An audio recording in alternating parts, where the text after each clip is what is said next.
Namo tassa bhagavato arahato samma sambuddhassa. Namo tassa bhagavato arahato samma sambuddhassa. Namo tassa bhagavato arahato samma sambuddhassa. Good evening, everyone.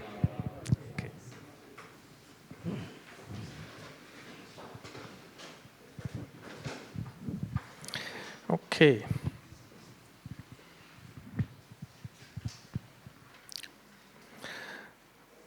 We are learning Four Noble Truths. Four Noble Truths. So the first one, the Noble Truth of suffering, dukkha, Ariya-saccā. That's the reason why we are meditating, because we have suffering in our life, right? So we have the original suffering, the Noble Truth of the original suffering. We are meditating because we need to remove the original suffering. Without removing the original suffering, so you cannot remove your suffering.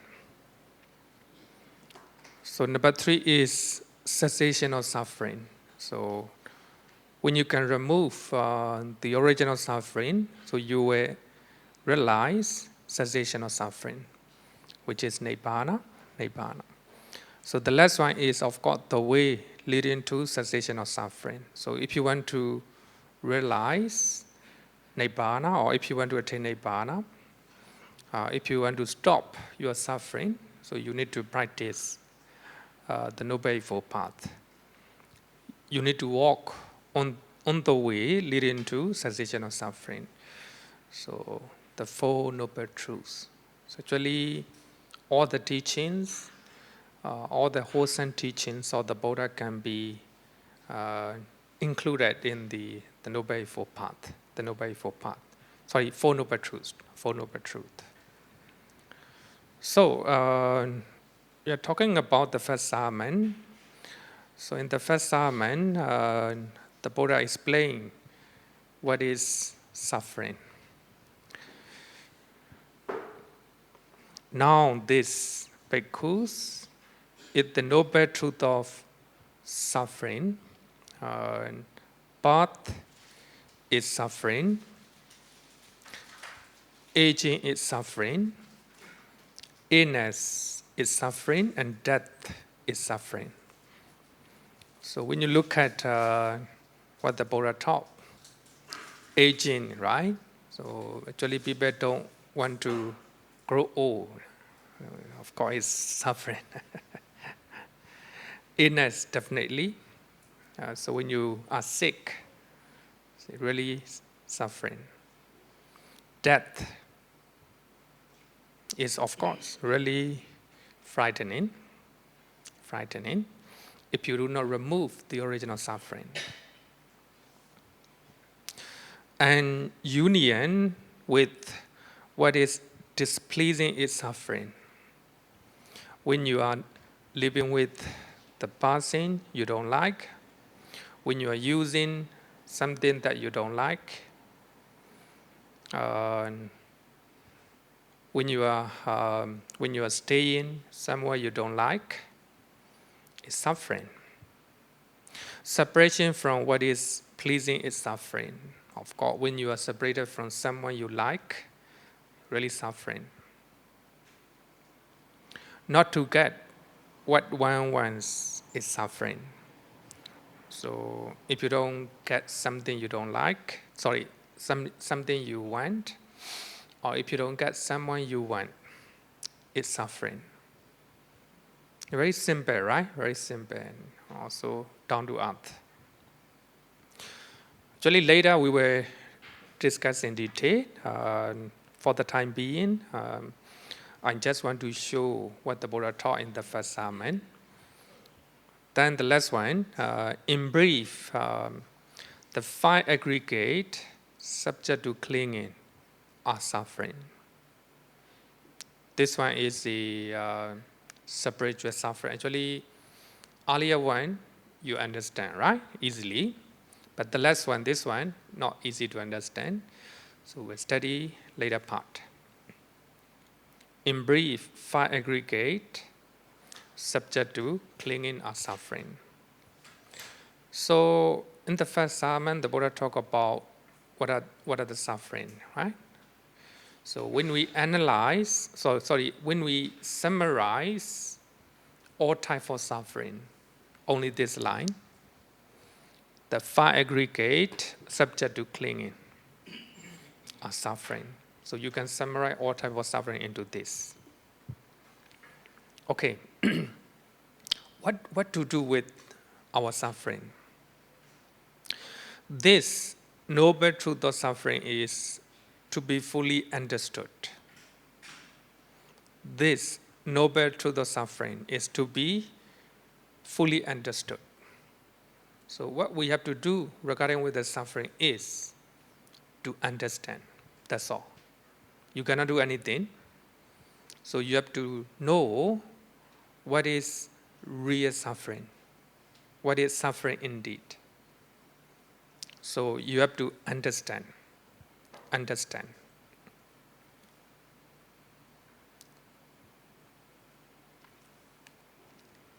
So here, Ajahn Sumedho, a senior monk from England, he always emphasized importance of the Four Noble Truths.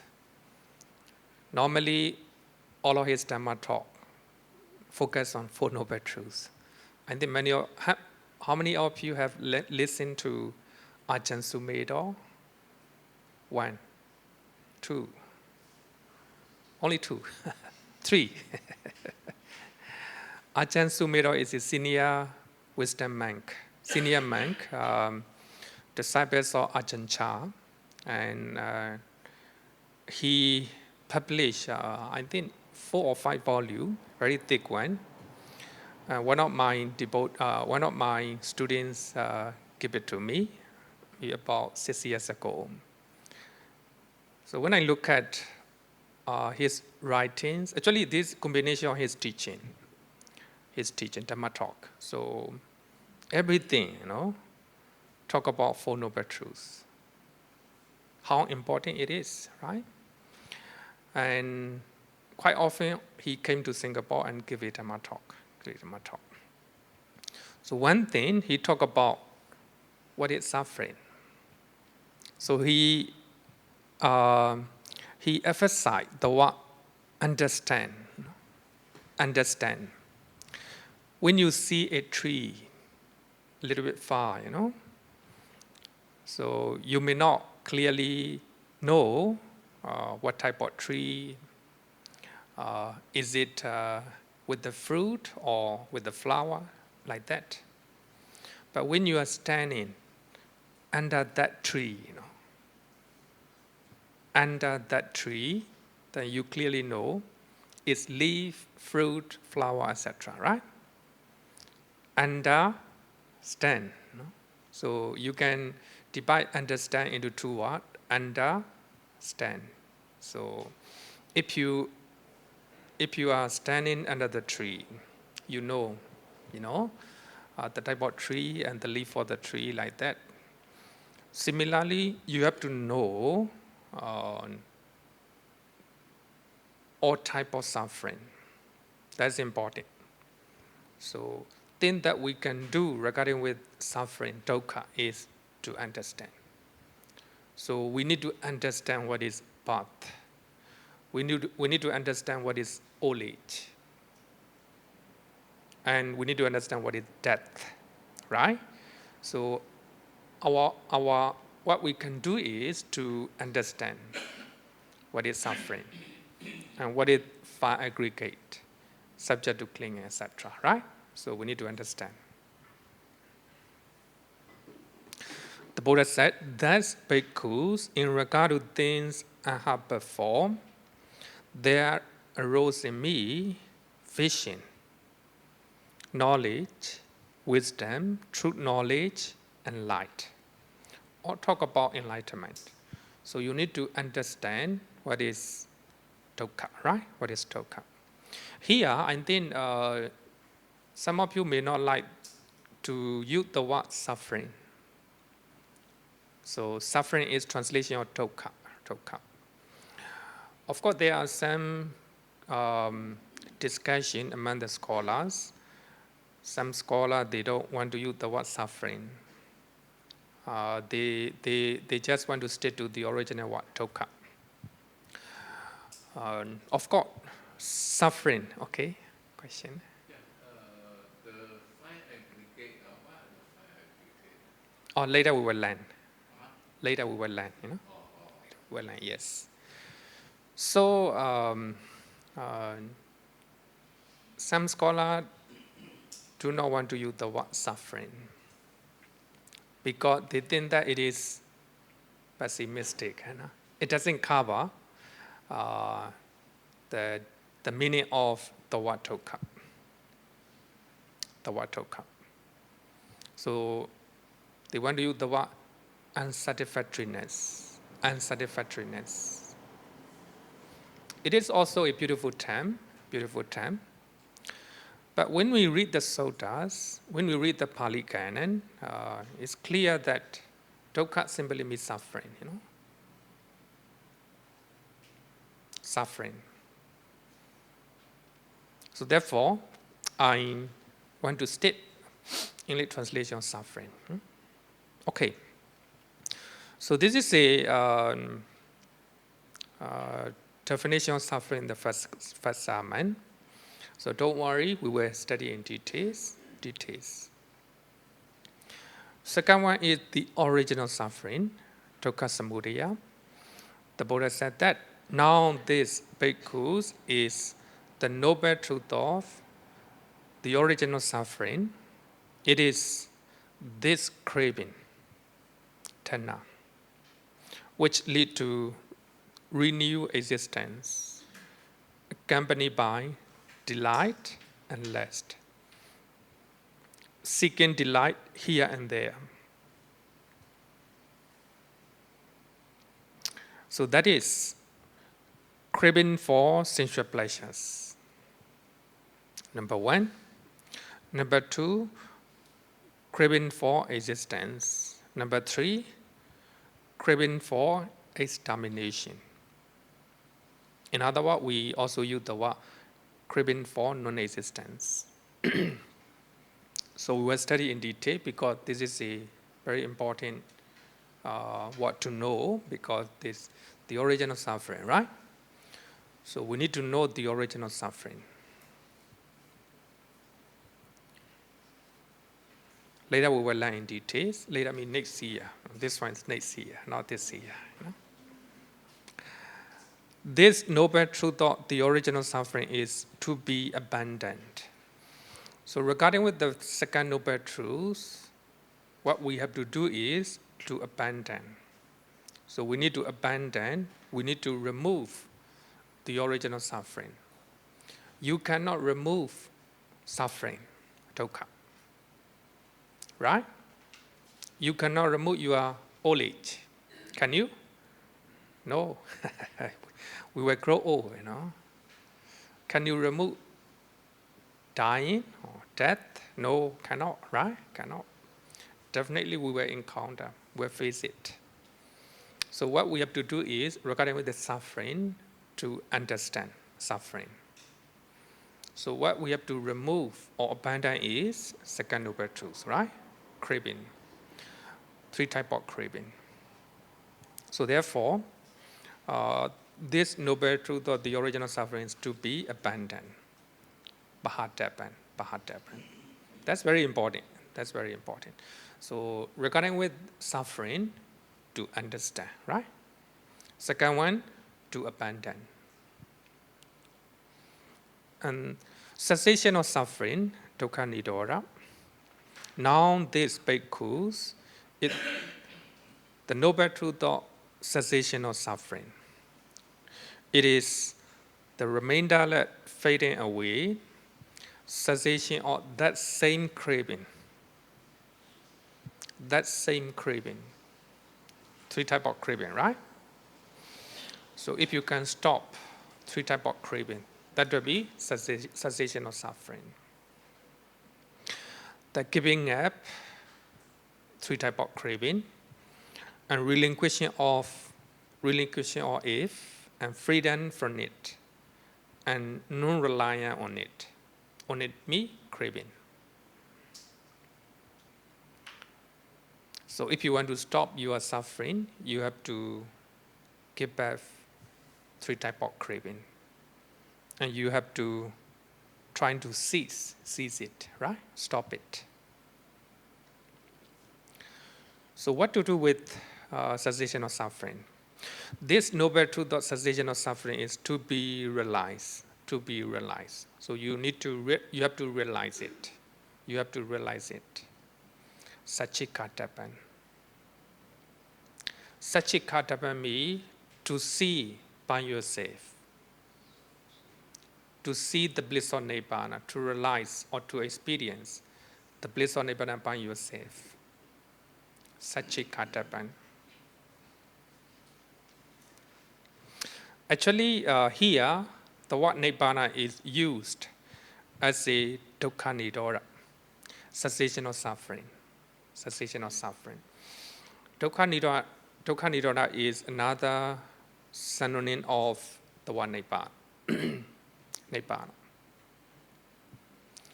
So some people may not like the word Nibbana, then you can use dukkha nidodha, right? Cessation of suffering. Very beautiful, right? Very beautiful.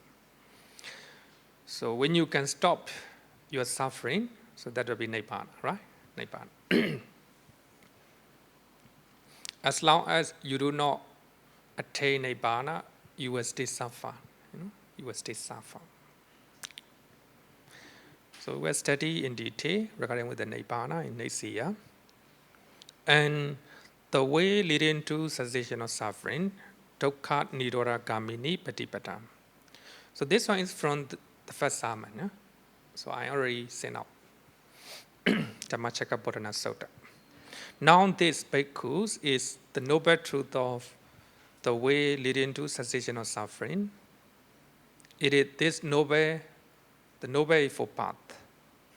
That is, right view, right intention, right speech, right action, right livelihood, right effort, right mindfulness, and right concentration. So this is the path or the way that will lead to cessation of suffering, or that will lead to Nibbana. So when you want to attain Nibbana, so you have to practice. You have to walk on it. When you want to attain Nibbana, just as king in front of the Buddha image, cannot.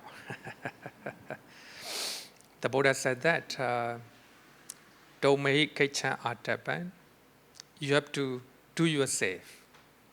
Akataro tathagata. The Buddha just showed the way. You cannot ask for Nibbana in front of the Buddha, Buddha image. You cannot do that. So you have to walk on it, right? So therefore here, the path, right? The way leading to cessation of suffering. So you have to practice the Noble Eightfold Path by yourself. So regarding with the Noble Eightfold Path, so what you have to do is, this Noble Truth, the way leading to cessation of suffering, in other words, the Noble Eightfold Path, is to be developed, to be developed, to be cultivated. So you can see the word in Pali, bhavitappa, right? The word bhavana comes from this. Bhavitappa means development. So you have to develop the Noble Eightfold Path. And you have to cultivate the Noble Eightfold Path. Right? So if you develop the Noble Eightfold Path, if you cultivate the Noble Eightfold Path, you are walking on the path to Nibbana, right? Nibbana. So therefore, when we talk about definition of meditation, definition of meditation. So earlier I talked about, right? Three definitions. Number one, to develop mindfulness, sati, right? By using different type of meditation method, like a breathing, right? So you develop your mindfulness. Sometimes you do walking meditation, right? Sometimes you do mindfulness in daily activities. In that way, you are cultivating your mindfulness, right? That's meditation. The second definition is to develop serenity and insight, right? Serenity and insight. So by developing and cultivating serenity, samatha, and insight, vipassana, so you are walking on the path to cessation of suffering, right? Or to nibbana. And that meaning, actually I give is this one, right? So what is meditation? What is bhavana? Bhavana means developing the Noble Eightfold Path. If you are developing the Noble Eightfold Path and you are walking on the path to nibbana, right? Nibbana. So therefore, according to the first sermon, meditation means cultivating or developing the Noble Eightfold Path. Okay, so these are the Four Noble Truths. So in the first sermon, the Buddha said that he claimed to be the perfectly enlightened one, Sammasambuddha, in the world only after, here, the Buddha said that, only after he achieves the knowledge and vision of Four Noble Truths, as they really are, in their three phases and three aspects. In the first sermon, the Buddha said that he claimed that he is perfectly enlightened one, or Sammasambuddha. So here you may use the word Sammasambuddha, also simply you can use the word Buddha, right? Buddha, awakened one or enlightened one. Same, huh? Same. He claimed to be the perfectly enlightened one only after he achieved the vision and knowledge of the Four Noble Truths as they really are,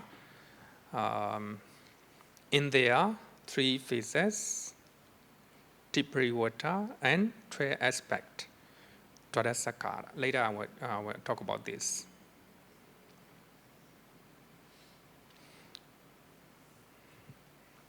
So what are the three phases? Tiparivaṭṭa.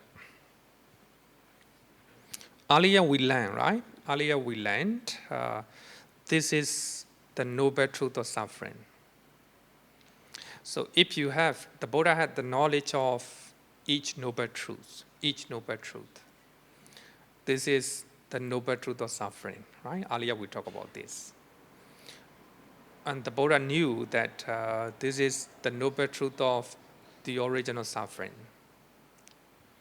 And the Buddha knew that this is the noble truth of cessation of suffering, that noble truth, right? And the Buddha knew that this is the way leading to cessation of suffering, the fourth noble truth, right? The fourth noble truth. So here, what are the three phases? So the first phase is, number one, the knowledge of each noble truth, right? The knowledge of each noble truth. In Pali, we call it saccvibhaṅga. And the Buddha knows this is the truth of suffering, number one. Number two, the Buddha knows this is the noble truth of the original suffering, second noble truth. And third one, the Buddha knows this is cessation of suffering. And the Buddha knows this is the way leading to cessation of suffering. So we have to understand, right? Four Noble Truths. The Buddha had the knowledge of Four Noble Truths. So that is the first phase. Second phase, the Buddha knew the text to be accomplished regarding with each Noble Truth. The text he had to do, the text we have to do. So regarding with the first Noble Truth, so what we have to do is to be fully understood, right?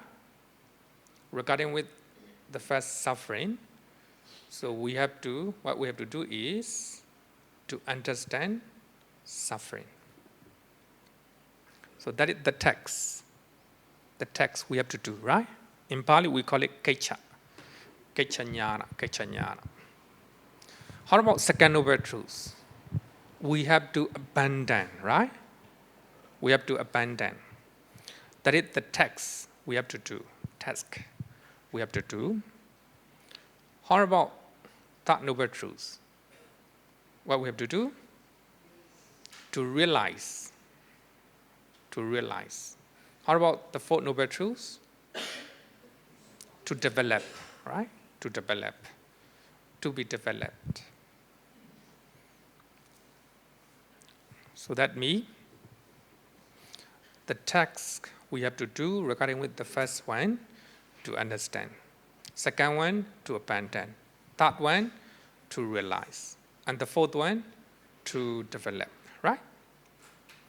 So that is the task we have to do regarding with the Four Noble Truths. And the last one, the last phase is the knowledge of accomplishment. The knowledge of accomplishment. It means regarding each Noble Truth, so we have to know our accomplishment. And the Buddha knows his accomplishment regarding with the Four Noble Truths.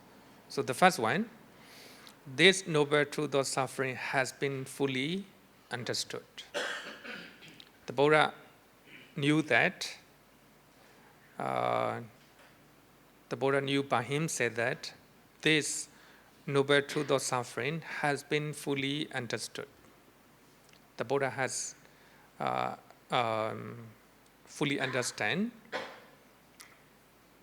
suffering, right? Suffering. A second one, the Buddha knew that this Noble Truth of the original suffering has been fully abandoned, right? Fully abandoned.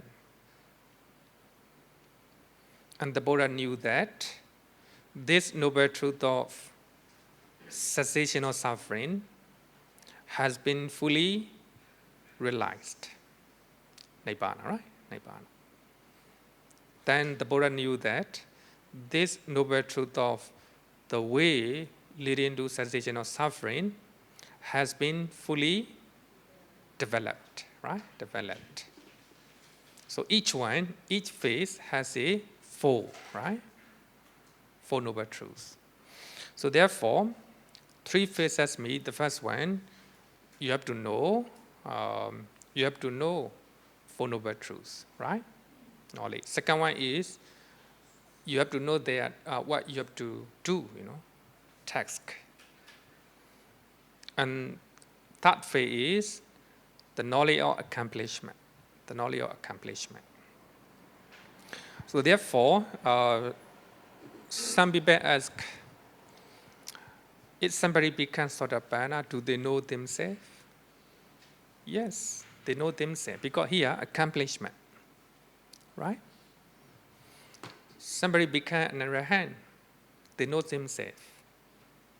Otherwise, you are not an Arahant.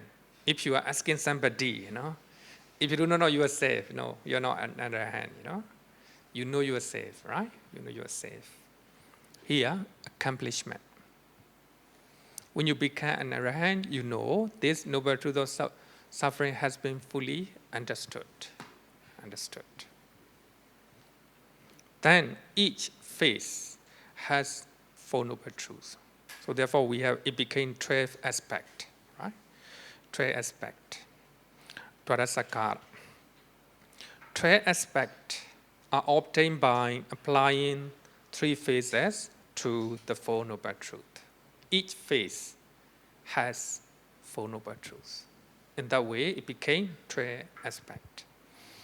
The Buddha said that he claimed to be a fully enlightened one, the perfectly enlightened one, Sammasambuddha, only after he achieved the knowledge and vision of Four Noble Truths by way of three phases and three aspects. Three aspects. How about you? If you become an arahant, will you know three aspects of three phases and the three aspects? Yes, you will. You will have this knowledge. So therefore, we always say that three types of Buddha, right? Three types of Buddha. Number one, Sammasambuddha, the fully enlightened one. Second one, Vichika Buddha, solitary Buddha. Third one, Sāvaka Buddha, disciple Buddha. So, all the three types of Buddha, the knowledge of Four Noble Truths, same, no different. After knowing the Four Noble Truths, you will experience the bliss of suffering. One taste, the taste of liberation from suffering, or liberation from negative mental state. There's only one taste. The Buddha clearly said that. There's only one taste. That is the taste of liberation, or the taste of Nibbana. The bliss of Nibbana, or you are bliss of Nibbana, and the bliss of Nibbana by other people, same, no different. Okay, up to now, any question?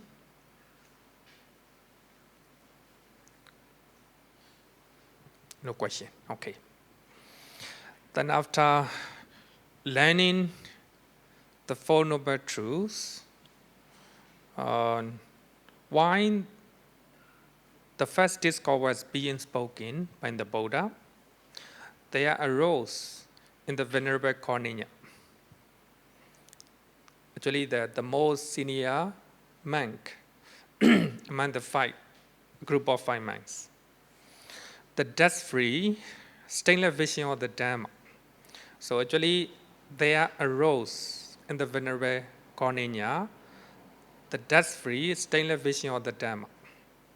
That is, wherever it's subject to arising is all subject to cessation. Here, you look at two what? Arising and cessation. Wherever it's subject to arising is all subject to cessation. Yankinchi samudaya dhamman sabbanda nirodha dhammanti. So this is a important lines, someone who becomes Sotapanna. In the Pali Canon, whoever becomes Sotapanna is shown with this line, Yankinchi samudaya dhamma. If you see this line, that means that person becomes Sotapanna.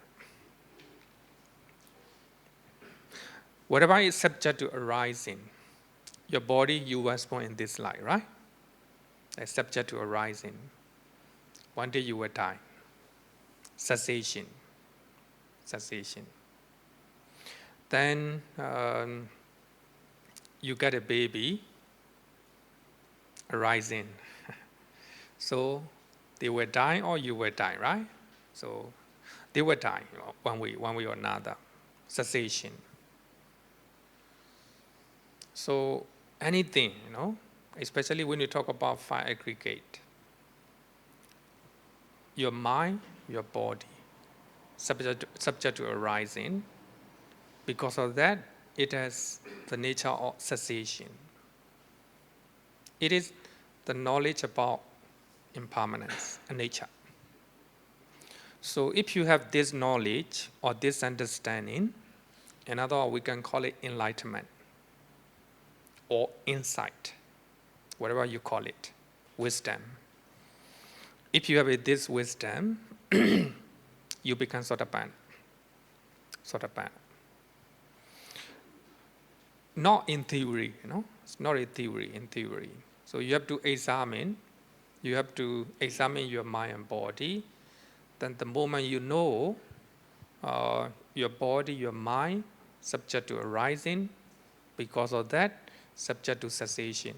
It arises, it disappears.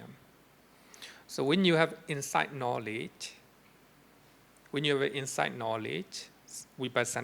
jnana, vipassana knowledge, and when you look at your body, you know by yourself that physical phenomena in your body arising constantly passes away, and arising constantly passes away. You will know yourself, not by learning from the book, not by learning from the Bhante. No. When you look at your body, you yourself know. Physical phenomena in your body arises, passes away, arises and passes away. A nature, right? We call it a nature. Impermanent, changing, changing. So when you look at your mind also, we call it mental phenomena, arises and passes away constantly. Arises and passes away constantly. So therefore, in Buddhism,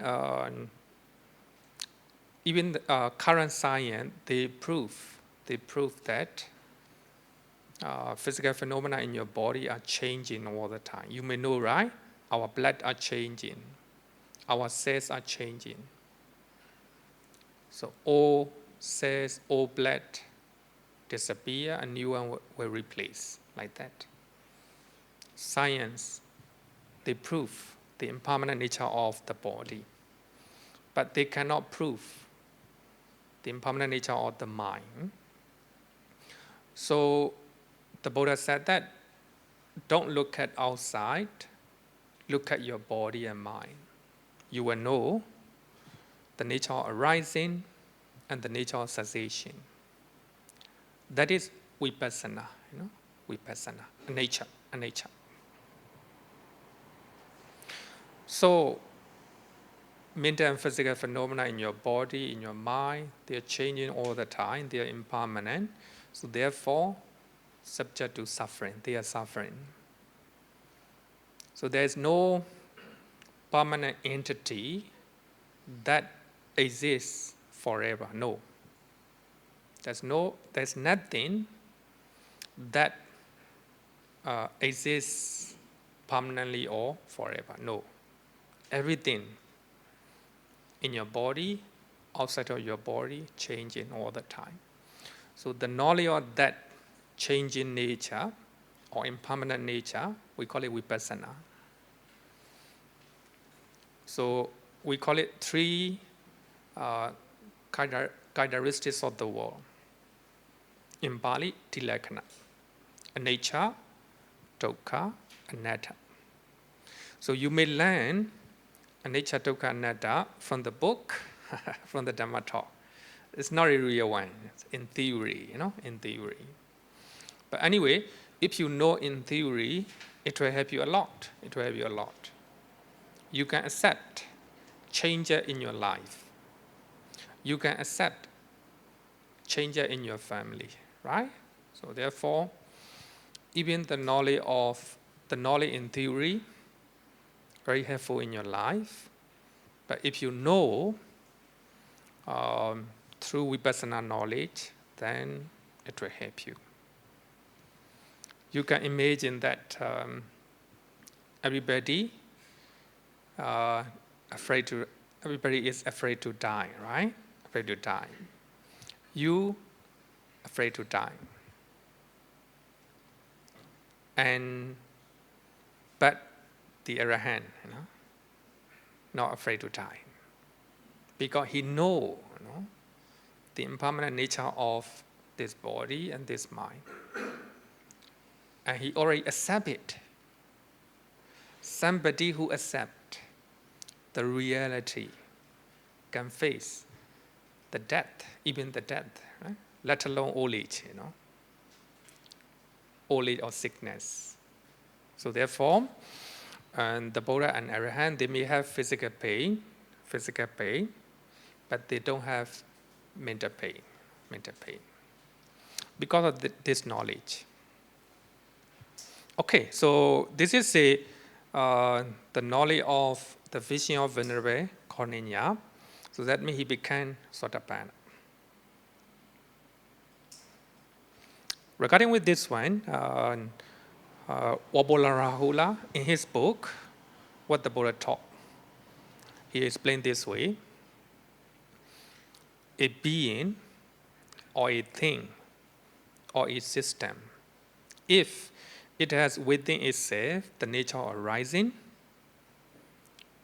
the nature of coming into being, has also within itself the nature, the gem, and its own cessation and distraction.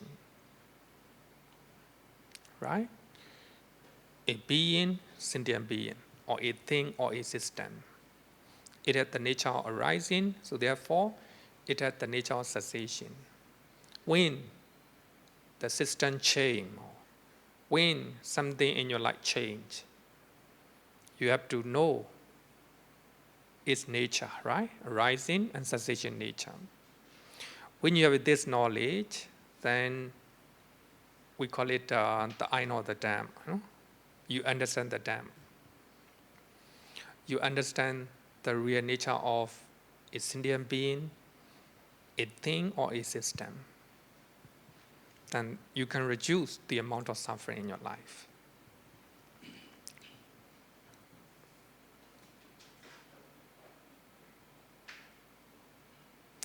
So then after that, Dhammacakka Sutta state that the wheel of the Dhamma has been set in motion by the Blessed One, which cannot be stopped. Which cannot be stopped by anyone. But the Sutta said that by any ascetic or any Brahmin, any Deva or Mara or Brahma, by anyone in the world. So that means the Buddha set the wheel of the Dhamma in motion. Nobody can stop. Nobody can stop. It did me what the Buddha taught is accurate. Nobody can claim it is wrong. So when you look at suffering, nobody can deny. Nobody can deny. So therefore, which cannot be stopped?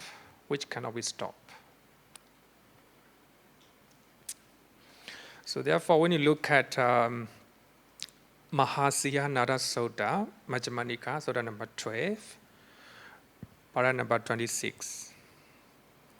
So the Buddha said that no one can challenge his claim that his teaching lead the one who practice it to the complete destruction of suffering, complete cessation of suffering. So when you really practice the Four Noble Truths, your suffering will be completely ceased or destroyed. Nobody can deny. Nobody can deny. So in that Sutta, the Buddha talk about 4 claims. The Buddha fully and confidently taught to people. So therefore, the purpose of our life is to destroy our suffering. to destroy our problem, right? That's only purpose in our life. So when you follow or when you walk on the Noble Eightfold Path, your suffering, your mental and physical problem will be reduced, will be destroyed. Of course, when you become an arahant, completely destroys your suffering, right? Completely destroys your suffering. So that will be the purpose of our life, you know. Destruction of suffering, in other words, cessation of suffering is nothing but happiness in our life, right? If you do not have mental and physical suffering, that will be happiness in our life. So nobody cannot stop. Nobody can stop. So therefore, actually this one is from Sri Lanka. In Sri Lanka, we have a Dambulla cave in Sri Lanka. Before you climb the mountain, you will see this picture. And what is the we? The we represent Buddhism. What is Buddhism? Buddhism is nothing but the Noble Eightfold Path, right? The Noble Eightfold Path is a representation of Buddhism. So when you look at the picture, you will see four persons, four people. Monks, nuns, female lay devotees, and male female devotees. They are setting the Noble Eightfold Path, the we in motion. The Buddha is no more, right? As a monk, as a lay devotees, we have the right and obligation to set the Dhamma in motion. Yeah? So that means teaching, teaching. So here in our temple, we have a lot of lay teachers. Very good, very good. So we are setting the wheel of the Dhamma in motion. We have obligation. So you can look, actually, I like this picture.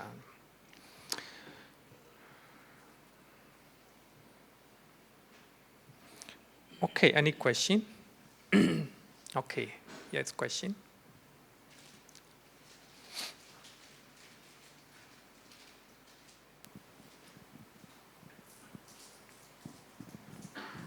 Bhante, I would like to find out why in this particular sutta, it was written in Venerable Kondana. Why Kondana? Why Venerable Kondana? Kondana, is he the one who was the charioteer of the Buddha when he lived? No, he's not. We are learning the first sermon, Dhammacakka Buddhana Sutta. So the Buddha talked about this sutta, the first sermon, to a group of 5 monks. So Venerable Kondana is one of them. So after teaching, after learning the Four Noble Truths, Venerable Kondana got the knowledge of Four Noble Truths, or he became Sotapanna. So the Sutta got this one. Yeah, I think Kondana became Sotapanna after hearing the first sermon. Yes. And then the Buddha, in the same sutta, Buddha has also mentioned Sariputta and Moggallana. Oh, later, actually, we have to learn. Not the same sutta. So the sutta I sent it to you yesterday, right? Yes. We call it Saccvibhaṅga. It's analysis of Four Noble Truths, another sutta. So it's later on. Then the way he described, he says, dust-free and stainless vision of the Dhamma. You're right. He doesn't mention about the light. He said it's dust-free. So the word he uses is quite unusual. Bhante, could you elaborate why you choose this word dust-free? Dust-free means when you have a dust in your eye, you cannot see clearly, right? So dust in your eye, you cannot see things clearly. But when you can remove your dust from your eye, you can see people clearly. Just like that, normal people, cannot see the nature of our body and our mind. So therefore, our understanding about this body, this mind, and people around us is not clear. But after understanding the Four Noble Truths, you have a clear vision about your body and your mind. And stainless, that means Stainless, yeah, stainless. stainless, that means it's not colored in any way. Actually, this one is a translation of Viraja. Viraja means without task. And Vidamala means no defilements, no impurity in your mind. So therefore, the stainless vision. So there's totally no defilement in the mind. No, actually it talk about just the first stage or the sainthood. Only the first stage. Yeah. Thank you, Bhante. Then he becomes Sotapanna. In one sutta, the Buddha said that the suffering removed by Sotapanna is equicycle,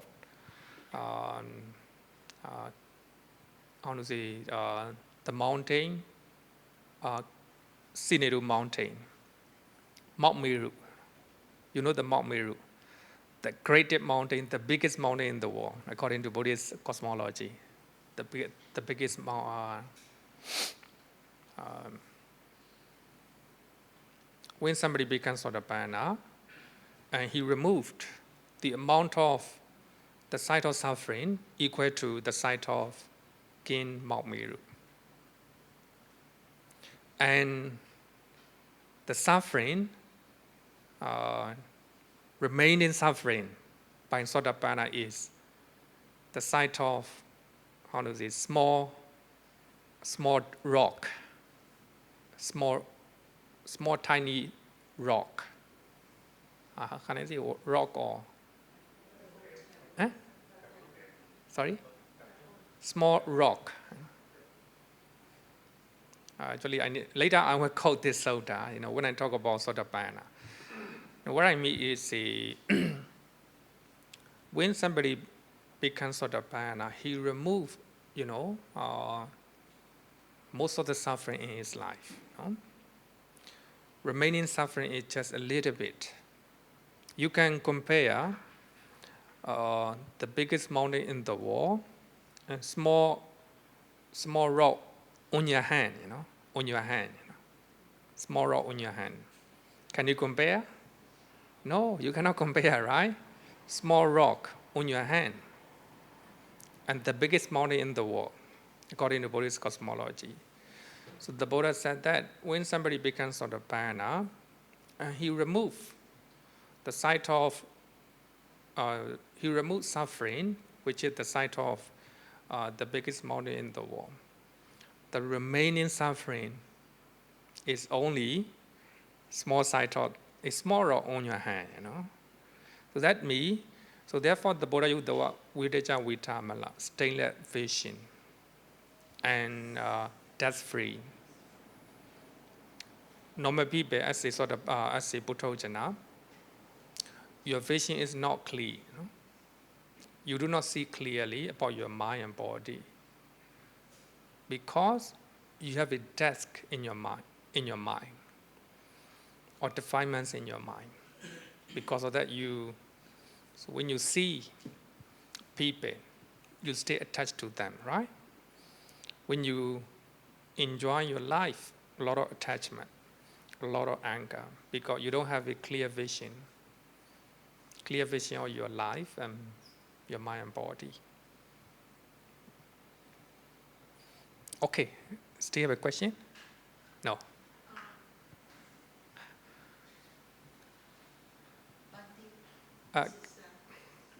Okay. You can later. One thing, maybe just a quick comment, which perhaps may be a question, or maybe not. Just referring to what you mentioned earlier about scientific proof of changes in the body.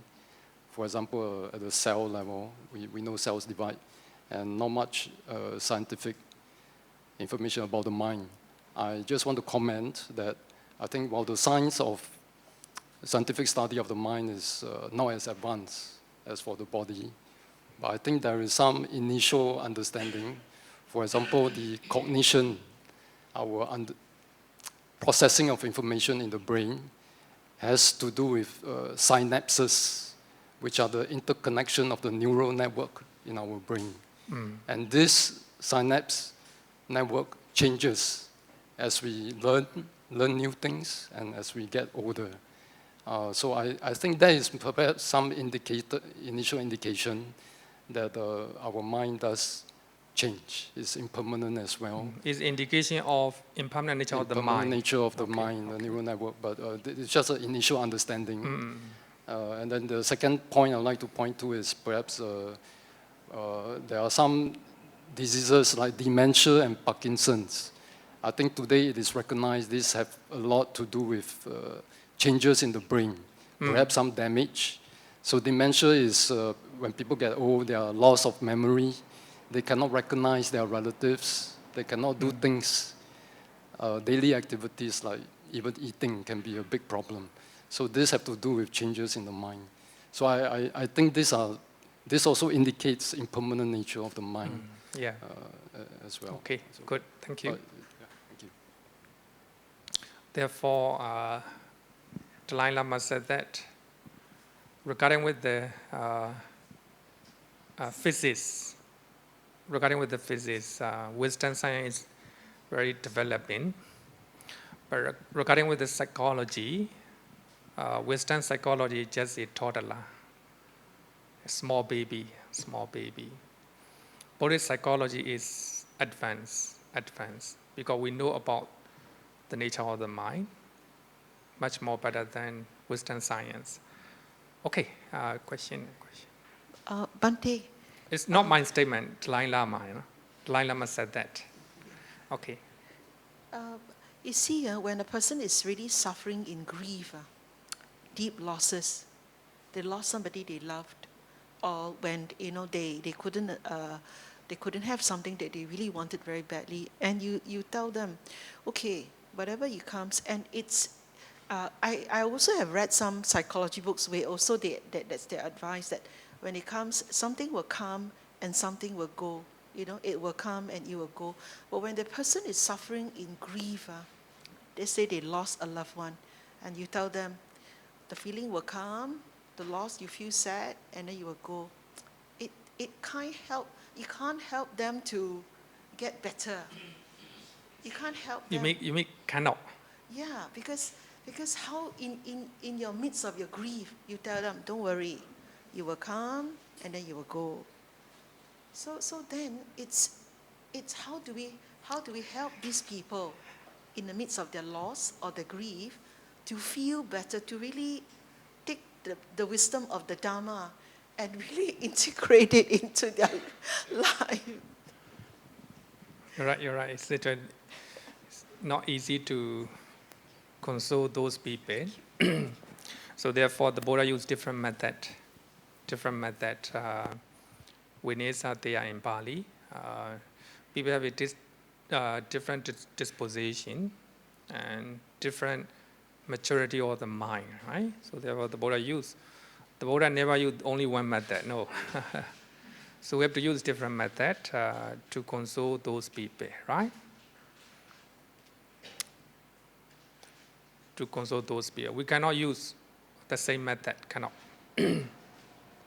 Sometimes, okay, cannot.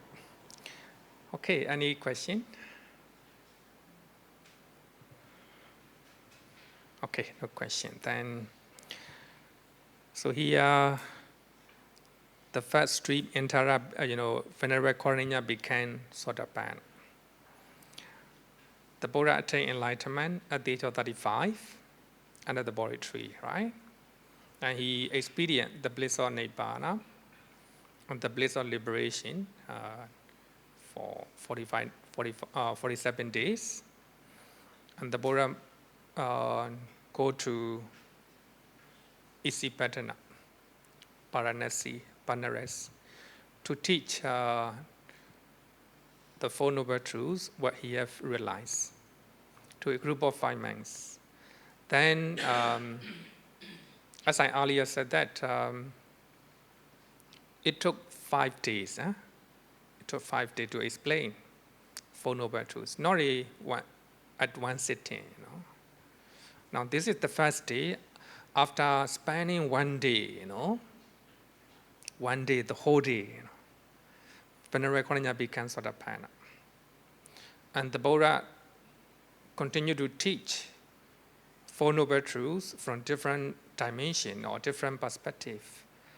Second day, and another monk became Sotapanna. And third day, another monk. The fourth day, another monk. And the fifth day, the last one, Mahanama. Mahanama became Sotapanna. It took 5 days. If 2 monks go Bainapada, the Buddha teach 3 monks. And all the 6 passing, they sustain with the food they brought. When 3 monks go Bainapada, and the Buddha teach the other 2, it go like that. So that means, when we talk about the first sermon, it doesn't mean it's very short, it will finish only a few hours. No, it took 5 days. So after teaching the Four Noble Truths for the first day, 1 day, then Venerable Konanya understood Four Noble Truths. Then the Buddha uttered, the Blessed One uttered this aspiring utterance. Buddha speak out. The Buddha became very happy. So when we are happy, we speak out something, right? That is called udana in Pali. So Konanya has indeed understood. Konanya has indeed understood. Oh, you understood my teaching. Became very happy. We call it aspirant utterance. So when we feel very happy, we speak out something, right away. Similarly, when Konanya became Sotapanna, the Buddha became very happy. Somebody understood his teaching. That's very important. So that therefore, the Buddha speak out. Konanya has indeed understood. Konanya has indeed understood. So in this way, the Venerable Konanya acquired the name Iññā Konanya in Pali, meaning Konanya who has understood. So from the time onward, his name became Iññā Konanya. The word Iññā is very important. Iññā means understanding. Understanding. Sometimes, normally when I teach complicated teaching like a Patthāna in Abhidhamma, very complicated, and also after explanation from different point of view, then I ask students, do you understand? They show, with the doubt, they do not understand, Then explain again. Stay there, stay bewildering. Then some of my students, they really understand Patthāna. Really happy, as a monk. They came and asked questions, in complicated point. Then I explained to them. So when they understand, feel very happy, because the Patthāna is something it's very complicated and also difficult to understand. So only a few students can fully catch up with my teaching, sorry, my explanation. So by that time, I'm very happy. So like that here, actually the Buddha, after discovering the Four Noble Truths, then he taught to a group of 5 monks. One of them understood. So therefore, very happy. Then he speak up. Konenya has indeed understood. Konenya has indeed understood. So that will be the end of the first sermon. The end of the first sermon. So the first sermon talk about number one, two extremes that we have to avoid. Say, indulging in sensual pleasures, number one. Number two, self-modification practices. Two extremes we have to avoid. Then number two, we have to walk on the middle path. That is the Noble Eightfold Path, right? The Noble Eightfold Path. And number three, so the Buddha talk about discovery of the Four Noble Truths. So that will be the contents of the first sermon. It is very important. It is recorded in two places in the Pali Canon. Okay, I think that's all. So then I will move to explanation of Visuddhimagga. So here you see the two words together, Ariya-saccā. Ariya-saccā. Saccā is the truth. Not a normal truth. Not a normal truth. The noble truth, the word Ariya. So the truth is not a normal one, not a common one. It is the noble truth. Why the Buddha used the word Ariya? So that's the reason why. So Venerable Buddha Kosa explained the reason why we use the word Ariya in his Visuddhimagga, quoting the Sutta from Sutta Nikaya. He commanded a definition of Ariya-saccā, noble truth.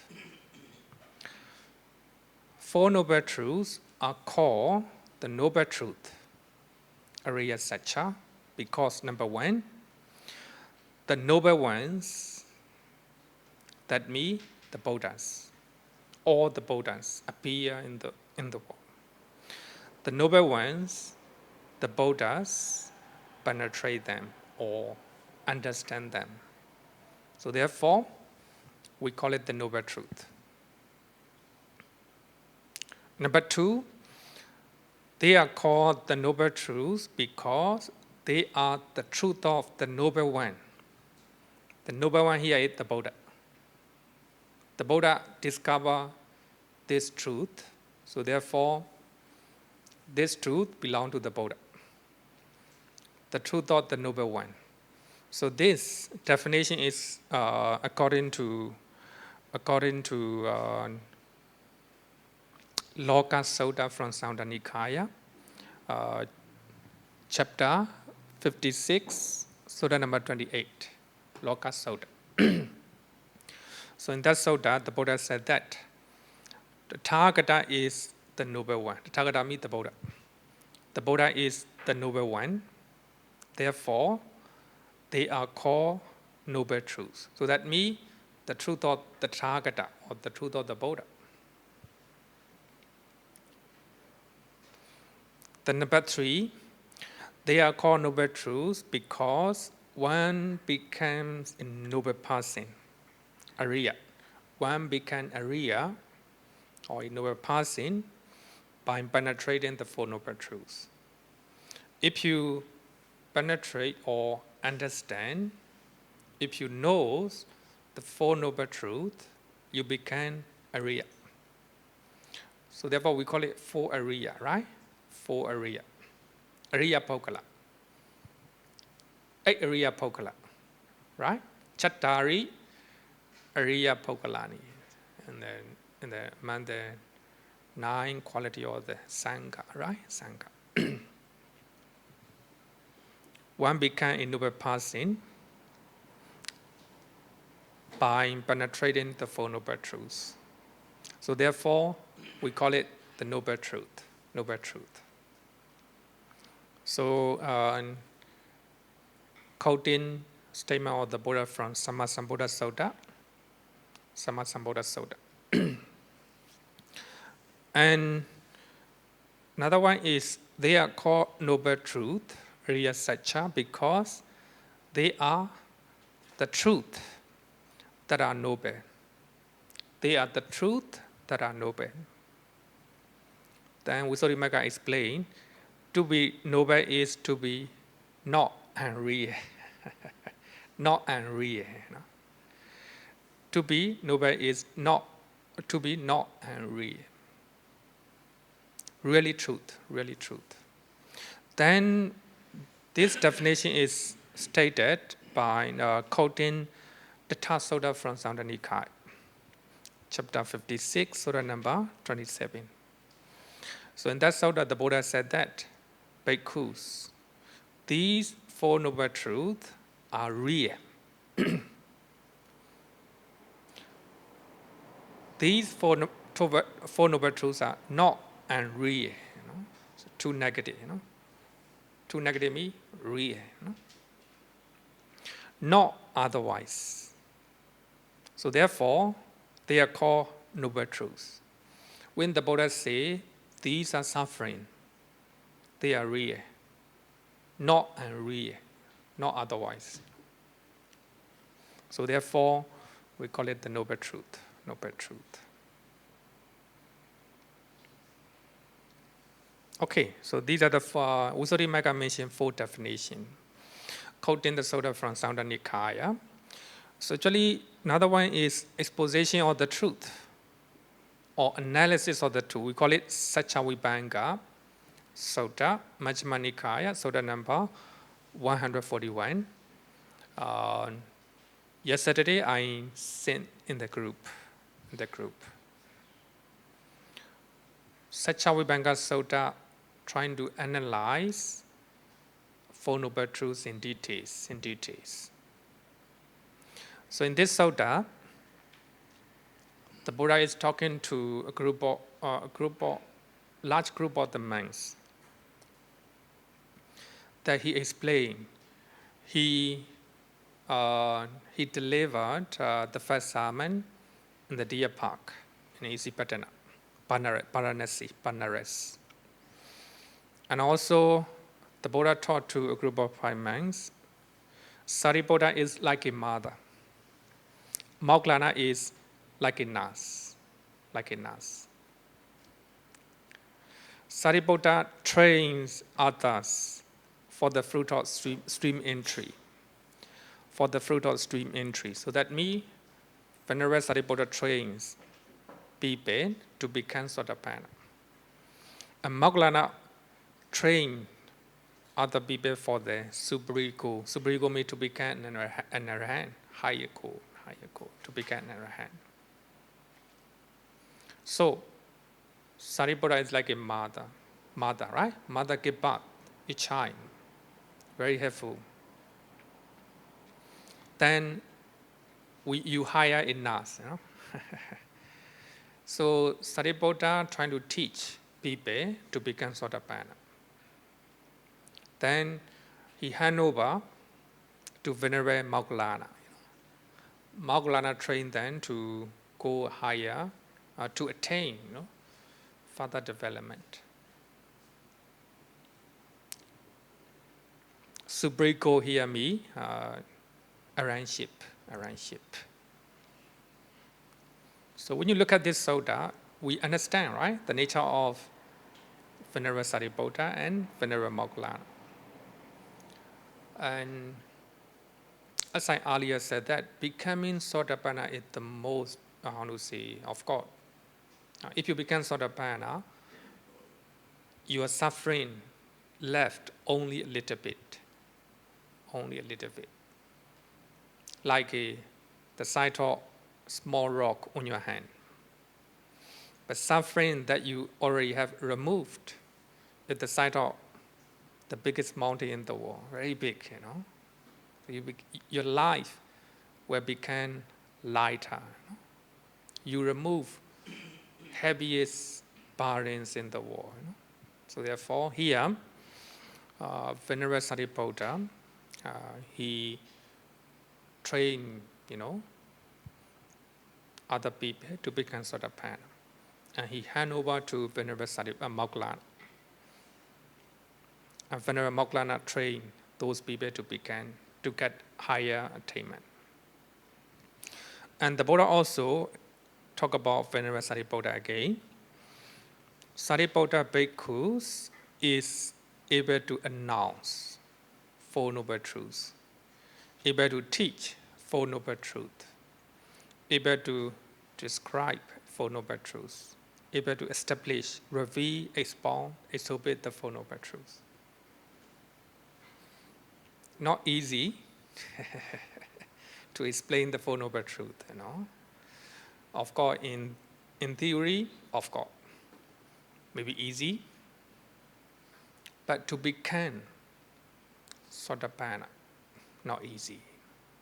We must have our own experience, you know, our own experience. Then only we can guide other people. But here, so not only this in this sutta, in some sutta also, the Buddha said that Venerable Sariputta is very intelligent. He can set the wheel of the Dhamma in motion like the Buddha. And in one sutta, the Buddha said that if Venerable Sariputta is staying in one place, I don't need to go. Because he will take care of everything, you know. And suppose Venerable Sariputta in Dhammacakka, the Buddha no need to go there. And Venerable Sariputta will teach Four Noble Truths to other people. Sariputta, the nature of Sariputta. Okay, so therefore, Venerable Sariputta trying to further explain, you know, the Four Noble Truths to a group of monks. So this Saccvibhaṅga is taught by Venerable Sariputta. So we call it Sāvaka-Pāsita, teachings of disciples. Pali Canon, some of the discourses are taught by disciples, you know, even lay people. In Sutta Nikaya, we have one chapter called Chaita Sanyutta. Chaita is a lay devotee, lay Dhamma speaker. He can explain some of the difficult points in the Dhamma. So his teachings were recorded in the Pali Canon. Normally, I commentary explain. Somebody write a letter on behalf of the king. The king did not write, you know. Like write a letter on behalf of the king. And the king chopped the stamp, right? Sign his signature. It became the letter of the king. Similarly, Prime Minister may not write the letter, may not prepare the letter, right? Somebody prepared the letter and the Prime Minister signed. It became the letter from Prime Minister. Similarly, when somebody teach lay person, men, women, bhikkhus and bhikkhuni, they teach. And of course, they get approval from the Buddha. As soon as they get approval from the Buddha, it became Buddha Vachana, teachings of the Buddha. Just like the letter of the king, right? Somebody prepare, then sign a letter. So this one, the teachings of a disciple, Venerable Sariputta, but it became teachings of the Buddha after approval. Okay, so any question?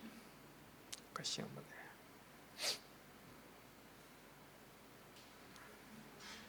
there. From this statement, it elaborates the first and the fourth noble truth. It does not analyze the second and the third one. Does it relate to the dependent origination of oneself? That's why he does not analyze the second and third.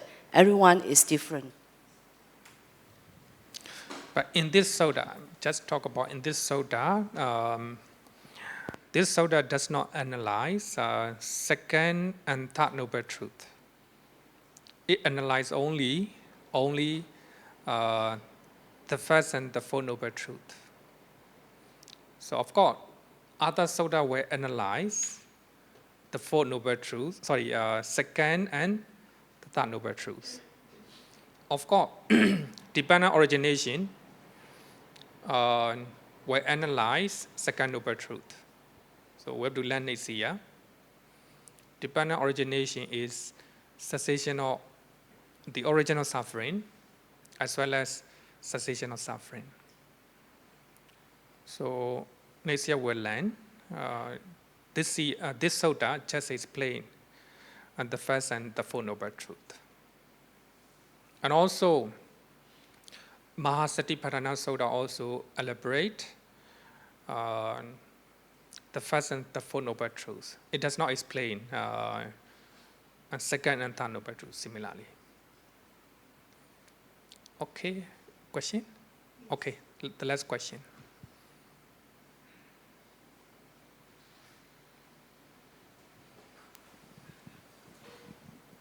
One thing I was just very curious. Why did Buddha mention that Sariputta is like a mother? And the opposite of a mother should be a father. But Moggallana is not a father. Moggallana is only a nurse. So I was wondering why he chose the word mother and a nurse. And he also mentioned that he says Sariputta trains others to be a stream enterer. And Moggallana trains others to be supreme goal. So if I were to assume that a supreme goal should be higher than right? stream entry, so I think Moggallana has very important job to train people to achieve arahantship.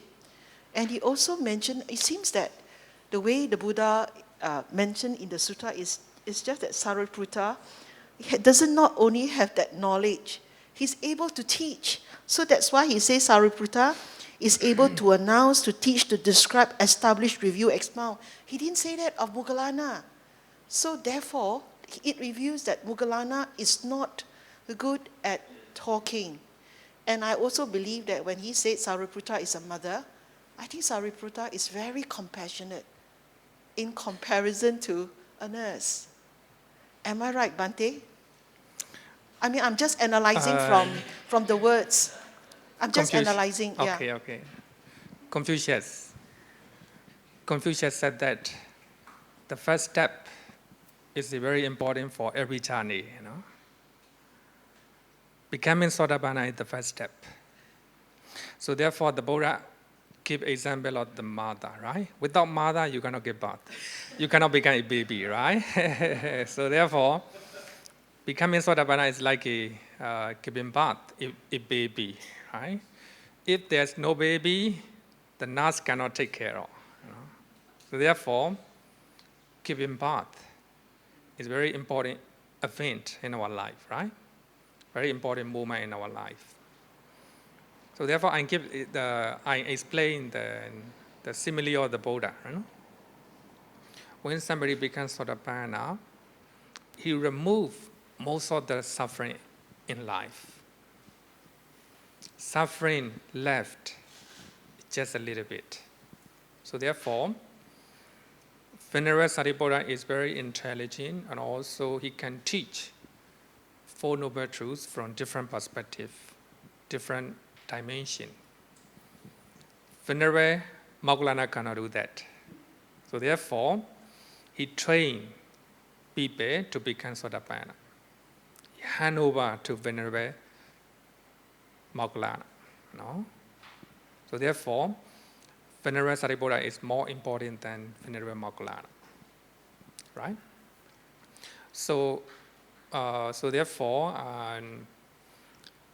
the Buddha gives a simile of a mother and nurse just to show the function of two venerables, right?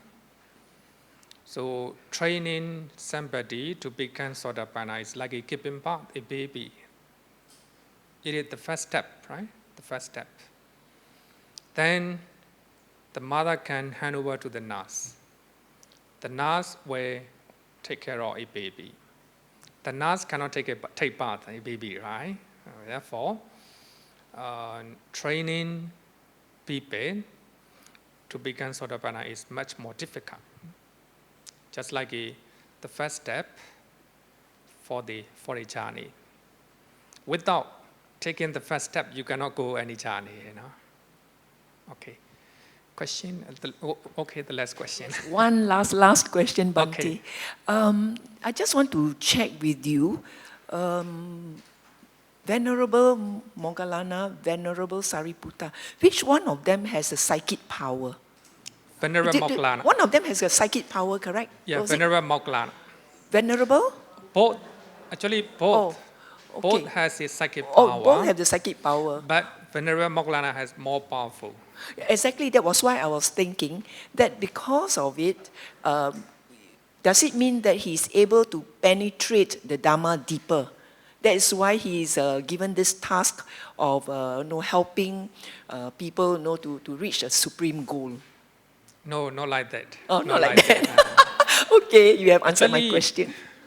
Venerable Sariputta can train them to become Sakadagami, Anagami, and Arahant.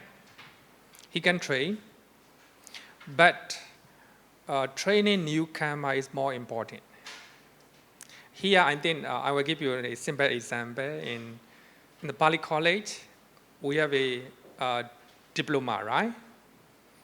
Diploma course is a foundation, So I have that. I understand, actually I'm not quite sure. The teacher in the diploma must be qualified, must be competent in the Dhamma.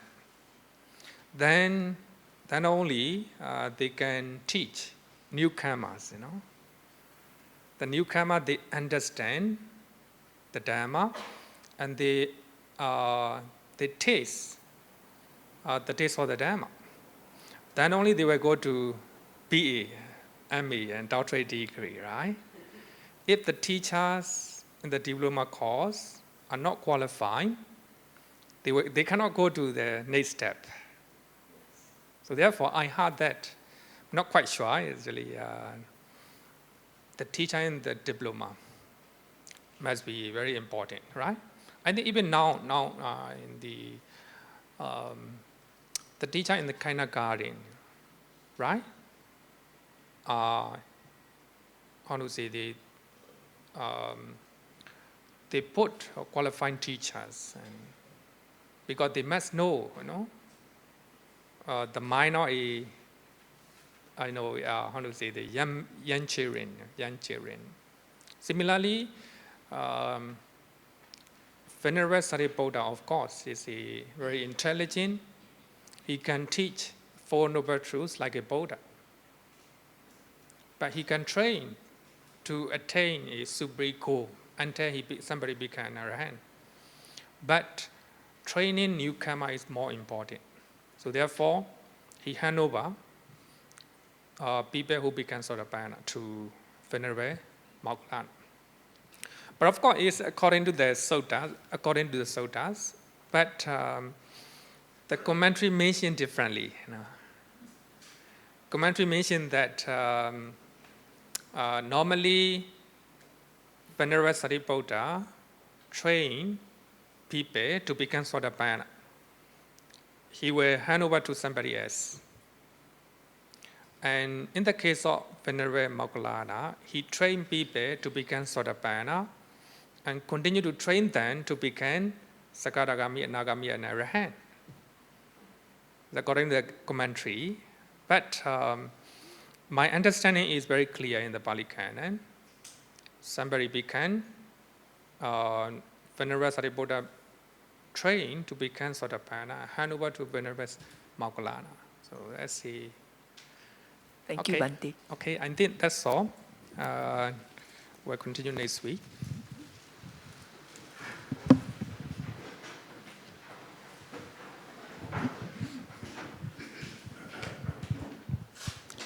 Yo varatam bhavaro manu jesu sakyamuni bhagavakata kecho paragato balavidiya samangi dan sukatan saranatamu pemi raga viraga maninjamasokan Dhamma masangata mapatikulan Madura mimam bagunan suwipatan Dhamma mimam saranatamu pemi Yatacha dena mahapalamahu Chatusu sisu purisayugesu Attacha pogala dhammadasate Sangami mansaranatamu pemi Satu, satu, satu.